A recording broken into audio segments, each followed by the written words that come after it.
শিরোনাম ভারত ইস্যুতে কঠোর অবস্থান বিএনপির। শেখ হাসিনার সরকারের ক্ষমতাচ্যুতির পরও বাংলাদেশের বিষয়ে ভারতের অবস্থান পরিবর্তন না হওয়ায় বিস্মিত বিএনপি।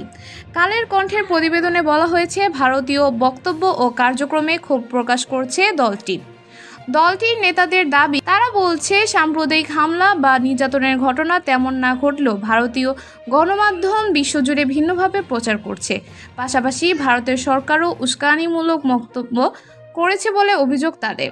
বাংলাদেশের স্বাধীনতা ও সার্বভৌমত্ব রক্ষায় নেতৃত্ব দেওয়ার সিদ্ধান্ত নিয়েছে বিএনপি। গতকাল ভারতীয় দূতাবাস অভিমুখে পদযাত্রা করেছে দলের সহযোগী সংগঠন যুবদল, ছাত্রদল এবং স্বেচ্ছাসেবক দল।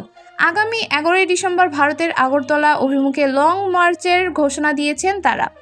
ভারতের পররাষ্ট্র সচিব বিক্রম মিশ্রির আজকের ঢাকা সফরকে ঘিরে বিএনপির এই পদক্ষেপ। তারা বলছে, ভারতের বর্তমান অবস্থান একচোখা এবং বন্ধুত্বের নামে বাংলাদেশের অভ্যন্তরীণ বিষয়ে হস্তক্ষেপ করা উচিত নয়।